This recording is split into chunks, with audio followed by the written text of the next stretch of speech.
The only verdict is vengeance, a vendetta, held as a votive not in vain, for the value and veracity of such shall one day vindicate the vigilant and the virtuous. So let me simply add that it's my very good honor to meet you, and you may call me V. Behind the painted smile, or a look at the development and creation of Alan Moore and Dave Lloyd's V for Vendetta. I felt, wouldn't it be great to relive the pulps of the American 1930s, where you had the Spider, the Shadow, characters who in a pre-comics world, would beat the crap out of the bad guys. So I, at the end of the 1970s, brought back the pre-comics era of the early 1930s with a character called Night Raven, who would brand villains. He had a brand on his hand, on people's foreheads. He would brand them if he caught them and they were bad guys. But the interesting thing about Night Raven, other than the fact that Stan Lee hated it... But now I'm paying for it. Because Stan said, "Gee, Des, why do you want to set something in the 1930s?" And I said, because nobody else has set anything in the 1930s, Stan. And you don't need to create supervillains. You've got tongues, gangsters, rum runners. You've got everything you need. You got nothing. You got nothing in court. You don't got the bookkeeper. You got nothing. Nothing. It worked for Elliot Ness. It can work for Night Raven. And he said, gee, Des, couldn't he be in Manhattan now? And I said, with as straight a face as I could manage, "Don't worry, Stan, I've got this little idea in mind that we can bring him into Manhattan in the 70s if we have to." And he said, "Great," left me to it, never did it. That is hilarious. But what was interesting was the artist I chose to draw Night Raven, a guy called David Lloyd. One of those stories, like the Jungle Adventures and fiction stories, was a masked vigilante character called Night Raven. Right. He was a crime fighter in Prohibition America. So that was my job, but that was a strip that I did. Came up with this really good sort of classical shaped chest emblem, because after all comics characters have to have chest emblems. And it was a symbolic looking raven, which was basically a V shape in a circle. The character had a total face mask, so you couldn't see what he looked like, and wore a fedora. This city's afraid of me. I've seen its true face. Now, when Des Skinn, the editor, left Marvel later, after he'd done Doctor Who magazine and things, he left, he set up his own company. He wanted to do something like Hulk, an anthology. Now, we couldn't use the characters that he'd been responsible for, because that was copyright Marvel. Okay. So he said to me, "Will you do a masked vigilante character for Warrior," which was a magazine. Des Skinn wrote in the Comics International, "With Warrior, the aim was to recreate the stuff we'd done, which turned Marvel UK back into a profit maker, but to do it for ourselves. Hence, Captain Britain spawning Marvelman, Absalom Dark spawning Press Button, and Night Raven spawning V for Vendetta." And originally, I was supposed to write and draw the whole thing. So I went to the artist who'd enjoyed drawing Night Raven. I said, "Do you want to write it yourself this time?" Because he hadn't written it previously. He said, "No, there's a guy I've worked with on a couple of backup strips in the Doctor Who magazine called Alan Moore, and he's quite good." In Warrior magazine, issue 17, Alan Moore wrote, "Given the original brief, my first idea centered around a new way of approaching the 30s pulp adventure strip. I came up with a character called Vendetta, who would be set in a realistic 30s world that drew upon my own knowledge of the gangster era. I sent the idea off to Dave. The one thing I didn't want to do was something that was a period piece like Night Raven, because Night Raven, set in the 20s, you had to do all that reference material, you had to draw the cars, and I didn't want to do that. So whatever we did, it had to be set in an ordinary situation. So it was easy to do something. It was like set in England. Yeah. Because as with most of the future worlds in science fiction, you're not talking about the future. You're talking about the present. It struck me that it might be possible to get the same effect by placing the story in the near future as opposed to the near past. Dave and Des both liked the idea, and so we were off. The next problem was the creation of the main character and the actual setting for the strip. Well, I'd worked with Alan. I'd worked with Alan on the Doctor Who magazine stories. He'd done some of those. I knew he was brilliant. I thought he was great. We worked very well together. We clicked. We had the same influences basically in TV and movies. As happens in comics, what you do is, as an editor, your job is to get the right people together, give them a rough idea of the direction you want to go in, and then leave them alone. And I was smart enough to realise that even though it'd be interesting for me to write and draw this strip, I thought it'd be better if I worked with Alan on it, because he was so brilliant. I was attending a lot of the Rock Against Racism marches with the Anti-Nazi League. I knew a bit about the threat of fascism.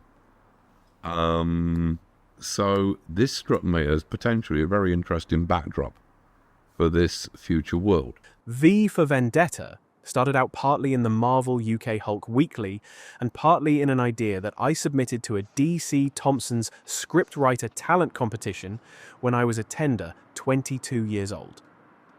My idea concerned a freakish terrorist in whiteface makeup who traded under the name of The Doll and waged war upon a totalitarian state sometime in the late 1980s. DC Thompson decided a transsexual terrorist wasn't quite what they were looking for.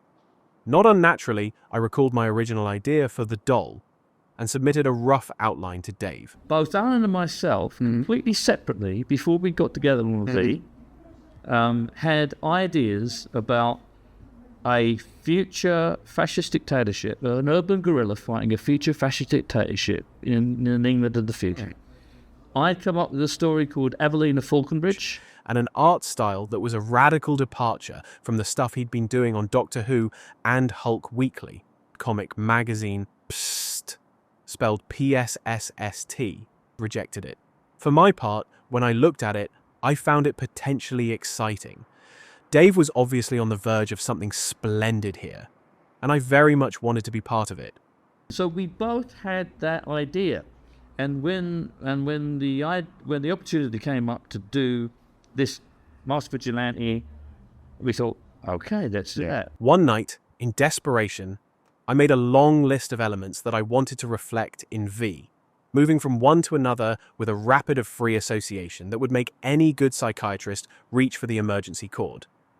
For those interested in the vast scope of my plagiarism, the list was something as follows: Orwell, Huxley, Thomas Dish, Judge Dredd, Harlan Ellison's Repent, Harlequin, Said the TikTok Man, Catman and Prowler in the City at the Edge of the World, by the same author, Vincent Price's Dr. Phibes and Theatre of Blood, David Bowie, The Shadow, Night Raven, Batman, Fahrenheit, 451, The Writings of the New World School of Science Fiction, painting Europe After the Rain, Thomas Pynchon, The Atmosphere of British Second World War, The Prisoner, Robin Hood, Dick Turpin. There was some element in all of these that I could use, but try as I might, I couldn't come up with a coherent whole from such disjointed parts. Along with all this, we were also stuck for a name for the character. I'd abandoned the Vendetta idea without a thought along with the concept it related to, and was struggling with a morass of names including such forgettables as the Ace of Shades amongst others. What the hell did you just say? The Ace of Spades! The Ace of Spades! And I thought, yeah, well, if you're a Lemmy fan, that's fine, and it's a good joke the first 3 times you hear it. I can't publish something with a character called Ace of Shades, it's a rubbish name. And I suddenly hit on Vendetta, and I thought, that's a great word, nobody's used it before, it's very dramatic. It's a little bit Italian for a British superhero, but it's a great word. Then I suddenly thought one day, this was one of those kind of revelations that if it had been in a cartoon, I'd have had a light bulb above my head go bing. I thought Churchill had an expression in World War II, V for victory. And I thought, and in the future, the V won't be for victory anymore, it'll be for Vendetta. Sometime around this point that Des rang up and informed us that Graham Marsh, his partner at Studio System, and he had come up with the perfect title for the proposed strip, said title being V for Vendetta. Des hadn't been privy to our thoughts about the 30s strip and had just arrived at the name by pure blind coincidence. We took this as a sign from the gods, and so V for Vendetta it was. And in fact, readily admits the V gave him a focus.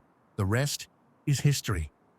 Funnily enough, having an actual title to focus on gave us a fresh incentive to work out the rest of the strip, which we now applied ourselves to with a vengeance. I revised my original notes, coming up with the idea that the central character could be some sort of escapee, psychologically altered by his stay in a government concentration camp. For personal reasons, I decided to set the camp at Larkhill in Wiltshire. Dave, meanwhile, was coming up with character designs and story ideas to see if any of them tickled our creative fancy. One of his notions was that the lead character would perhaps operate clandestinely within the existing police force, subverting it from within. To this end, Dave designed a costume based upon a variation in the way he saw police uniform of the 1990s. It had a big V on the front, formed from the belts and straps attached to the uniform. And while it looked nice, I think both Dave and I were uneasy about falling into such a straightforward superhero cliché with what we saw as having the potential for being something utterly fresh and different.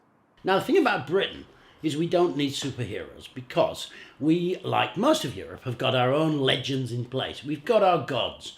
We've got our fantastic characters, King Arthur, Robin Hood, Merlin, Boadicea. We don't really need spandex. One of the reasons that we decided to use the character was because in Britain we have got quite a tradition of making heroes out of criminals or people who in other centuries might have been regarded as terrorists. I don't know whether it's something to do with Robin Hood or Hereward the Wake or Dick Turpin or all of these other thoroughly unpleasant people that we've made into Mad Frankie Fraser. We love a gallant rogue, and we also love a murdering, psychotic, horrific travesty of a human being, you know. But I thought that maybe I could exploit this. The big breakthrough was all Dave's, much as it sickens me to admit it. More remarkable still, it was all contained in one single letter. While I was writing this, I had this idea about the hero, which is a bit redundant, but nonetheless. I was thinking, why don't we portray him as a resurrected Guy Fawkes, complete with one of those papier-mâché masks in a cape and conical hat? He'd look really bizarre, and it would give Guy Fawkes the image he's deserved all these years. The original plan was to use the Guy Fawkes masks that you could actually buy in the stores around about November the 5th. Yeah. But because it was the summertime, I couldn't get one anywhere. You know, I contacted costumiers, everything, I couldn't get one. So that's how I made up my own, which was very simple to do. But it was a kind of crazy idea, you're right.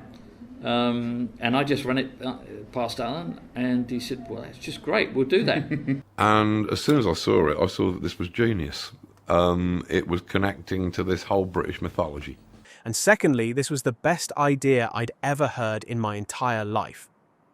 All of the various fragments in my head suddenly fell into place, united behind the single image of a Guy Fawkes mask. The society that the one in V is based on is Germany in the 30s. Yeah. In Germany in the 30s, a society became corrupt out of desperation and fear. It came out of hyperinflation, massive unemployment, and it looked for a saviour. Yeah. And we know who they found. But basically, but the society accepted that guy, accepted what he was doing. They knew what he was doing, and they didn't object. Society became totally corrupt. Starting with assumption that the Conservatives would obviously lose the 1983 elections, I began to work out a future based upon the Labour Party gaining power, removing all American missiles from British soil, and thus preventing Britain from becoming a major target in the event of a nuclear war. With disturbingly little difficulty, it was easy for me to plot the course from that point up until the fascist takeover in the post-Holocaust Britain of the 1990s. So we suggest that, the Nazis, they weren't from space. They weren't from the depths of hell. They were butchers and street sweepers and school teachers And ordinary people from ordinary walks of life, they weren't monsters, but they just went along with fascism when fascism was the order of the day. We were telling a story about a very stark, bleak future. So what sort of style do you use? A stark, bleak art style. It was that simple, in one sense. But you need to have experience of those art styles that maybe could be transposed to that form. So I was a big fan of an artist called Tony Weir, who did a Western newspaper strip called Matt Marriott, where he used just light and shade. He didn't use any contour lines.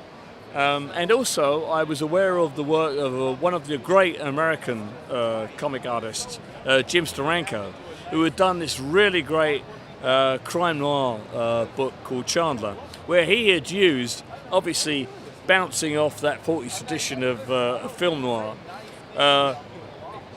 just shadow and light to tell the story. So with both those influences, I thought, well, that's the perfect thing to do to apply to Vendetta. Dave was giving me his ideas as to how he actually wanted to approach the strip in terms of layout and execution. These included the absolute banning of sound effects and, as an afterthought, the utter eradication of thought balloons into the bargain. As a writer, this terrified me. I wasn't so much bothered about the sound effects, but without thought balloons, how was I going to get over all the nuances of character that I needed to make the book satisfying on a literary level? All the same, there was something about the discipline of the idea that fascinated me.